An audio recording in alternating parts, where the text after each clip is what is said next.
Hi everybody, this is Dark Guards, and we're back with another video now. I was intending to make this video yesterday and get it uploaded and everything else, because after all, I did this content not even yesterday, but the day before is when I got a lot of this done. Is that I actually have the reactors working. They actually fully work now. Not just work in the sense that I can show you numbers and they appear to work, but these are actually now functional and usable. Of course, it does require another mod to be installed to actually get the most out of this at the moment, because I don't have all of the content added back to the mod yet. And of course, there's none of the processing machines. But what we do have now is we do have the reactors. So we still have the reactor cores, the same blocks that I showed off earlier. Just a really nice looking block here that you can stick a core into, and that will produce heat. This will produce heat, boil water, cause steam to be generated now. It actually does all that stuff very well.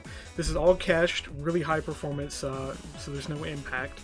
But how the system basically works is that this will go, I can produce so much heat, it'll then tell the thermal systems to do an update. The update will then go through and map out all the heat transfer between all the blocks, and this will spread everywhere. We actually can look at the heat level here, so we can see that there is so many joules of energy being transferred of heat-wise into a block.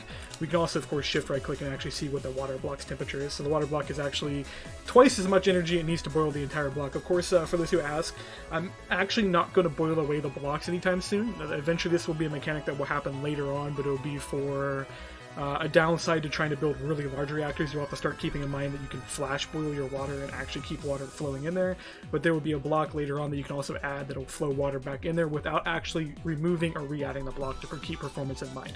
But we see that does generate stuff. It'll actually tell me that steam is being generated at the same time. It actually calls it vapor because the system's going to be, in theory, used not just for water, but about anything in the future. But we can look at all this, see all the temperature values, see just how much temperature. We can see the temperature is massively high. There's still some balancing that has to go through and everything. Of course, we can check the temperature of the reactors. The reactor temperature is like really, really high. But the important part that I want to show off is that we now have a steam funnel. Now, this is not the final texture. I've just grabbed some vanilla texture so I could sit here and test this stuff here so we can actually look at it. It looks kind of okay, but what we can do is we can click this with a stick and we see how much steam's in it, we can see how much steam it's producing. This at the moment, because there's two reactor cores below it, by default normally one reactor will produce a lot less than this, but that is producing 1 bucket of steam per tick. And we go through, it's different level per each block. Corner blocks are going to produce a lot less heat, because how this basically works is when this spreads around, is that 16% of the heat is going to be spread out of the reactor sides, and then about 1 to 2% is going to be spread to the core here. The reason for the 1 or 2% is to kind of keep the core from cooling down too far, because if you're spreading a certain amount, you want to make sure that the heat is spreading in a very linear way. This as well has to do with how the spread mechanic works. When it does spread, it actually will check the conductivity between the two blocks. If a block has a higher or lower conductivity, it's going to get less or more heat depending on what it is. Water actually has a very low conductivity when it comes to heat. There's actually some other stuff I gotta do, because I know that water actually will flow and move around and spread and everything else, so there's a few more mechanics that have to be implemented to kind of balance this out. And then once I actually get this balanced out, what will happen is instead of seeing basically 6.47 gigajoules here and seeing 1.6, it should balance out to be about the same rate. So what you should do is see an equilibrium between your reactor, and all the water should boil at about the same rate. That'll be the hopeful plan. Of course, that though is the bigger the water spreads out further and further away, you're going to get less and less heat transfer. That's just how it's going to do. As for the particles, I know a few people have been asking. The particles actually are not consistent between blocks. These actually are randomized, and these actually are randomized based on the amount of heat being produced. So the hotter this gets, the more particles it will produce. It does have a minimum and maximum on the bubble rates in order to kind of prevent it from getting too laggy or become unnoticeable with the low rate. I will be adding configs to turn these on and off for those who have low system performance. Hopefully that'll be done via in-game, so you can just flip them on and off as you want to do it. I may even just tie them directly into the particle settings, although I think the particle settings, if you actually would go and turn these to decreased, nah, it doesn't actually do that. So I'm going to have to actually add that option in there. But I think if you do actually turn these to minimum, they do turn off. So you can actually do that if you want to just turn them off quickly. But I prefer to see them on because they do look nice. There actually is a splash particle as well. If we actually remove one of these steam turbines, we will see water splashing at the top. Or theoretically, you're supposed to be water splashing at the top. It does not look like it's working properly, so I'll have to toy around with that later. But it is working though, so we do have the steam funnel. This is what this actually is.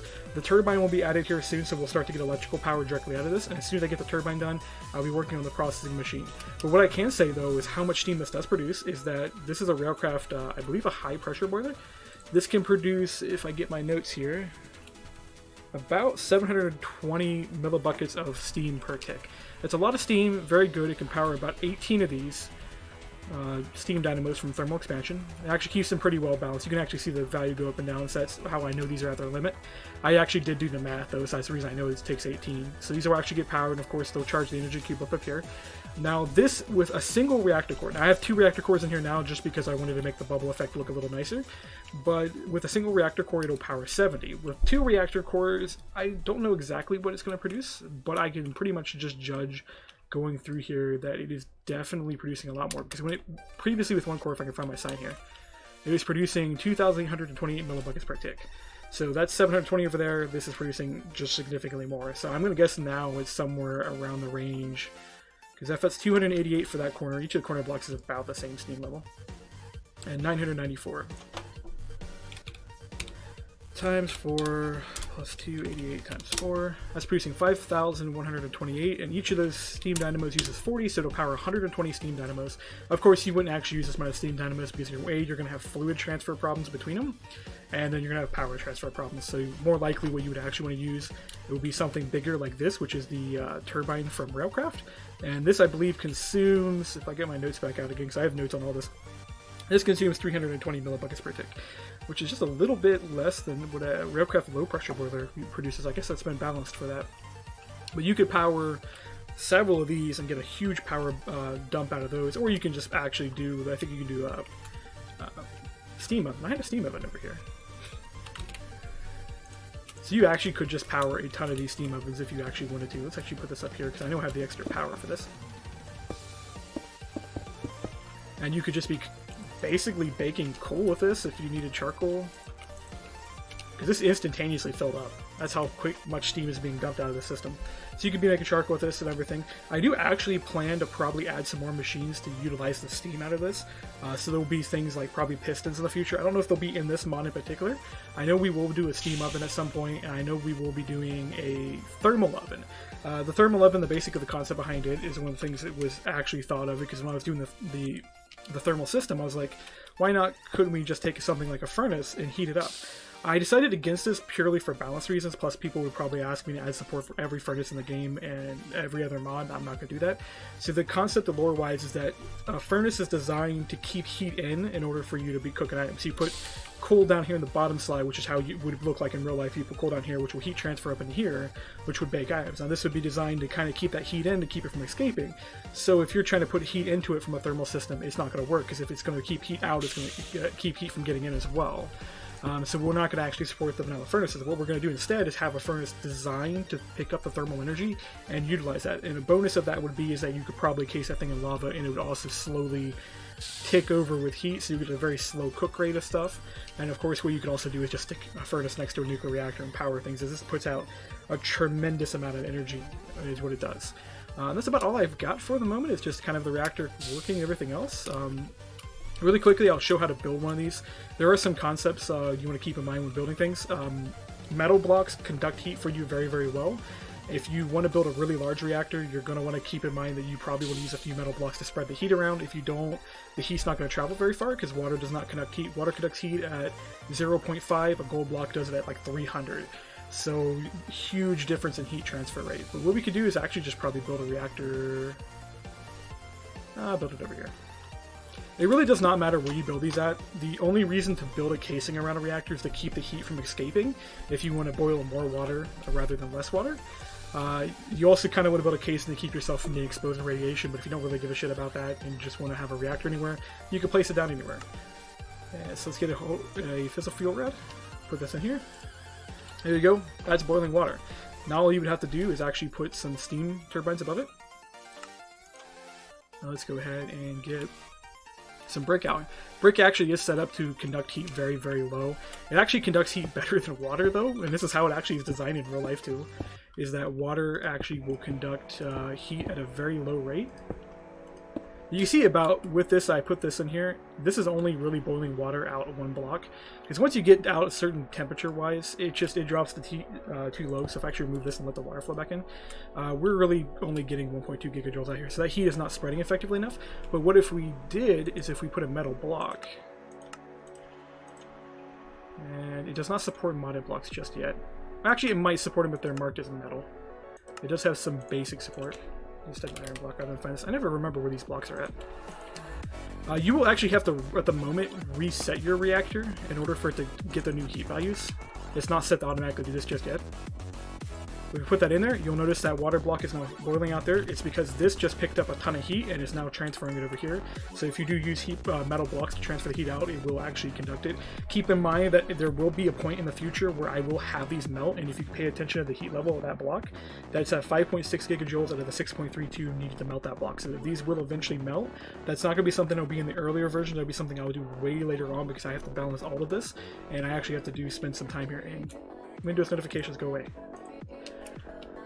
Windows changed all my notification settings here recently, but that would be the basic way to build it. And then if you wanted to actually gather the steam, you can put this steam block anywhere you want and it will immediately start to gather it.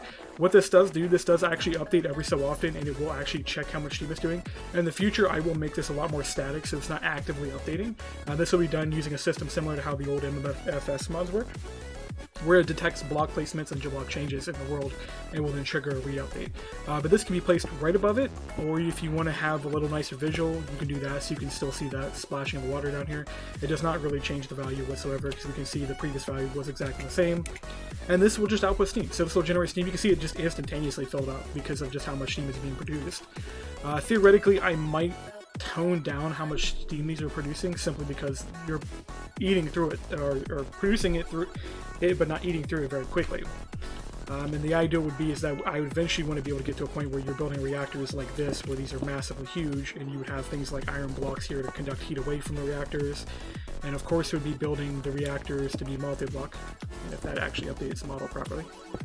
Something broke with how that was updated, but the idea was you build these really big reactors, and would actually be producing tons of massive amount of heat, and then transferring heat away out into like a big thing like a heat fin. I do have plans to actually build heat fins, and the reason for a heat fin would be is how this calculates it. This actually does take into account the surface area of the block. So the surface area of the block is a 1 meter surface area, which means it's going to conduct heat only on that 1 meter. But if you had a heat fin that, say, had maybe a dozen little pieces of metal sticking out of it, then that would go from, say, 1 meter to maybe 24 meters worth of surface area, which means you have a 24 multiplier. Of course, the downside of this would be is that your melting point of your block, if we actually click this, the melting block point is right now is 6.32 gigajoules, and that's the reason the melting point is that is because that's a solid block of iron. If you would make a heat fin, then the melting point would be a lot lower, and the chances of you actually melting the heat fin would be higher, so you would still need to conduct heat away in a valid way. And if I actually put fuel rods in this should conduct a lot of heat. And eventually, by the way, there will be an automated way to load these and unload these that is not just hopper based. Well, looks like it's not generating enough heat to actually go spread all the way through this, or I just need to work a little bit more mechanics, because the mechanic, how it's designed, 16% per side, but it's not just 16% per side. If you have a high conductivity point on one side, it'll try to transfer that out. So you'll see that it has a lot higher heat transfer on certain points, but unfortunately this block's also rejecting a huge amount of its heat at the same time. So there's a little bit more balance work to be done to this, especially there needs to be a bonus between having fuel rods stacked. The ideal is you would get like a 20% bonus per fuel rod that was sitting next to each other, because the neutrons would be hitting the other fuel rods. Of course, there's fuel rod rendering I still got to do with this, glowing, After Effects, everything else. But I'm going to stop here before I continue rambling on about the mod, and I'll come back with more content, more videos explaining how things are working.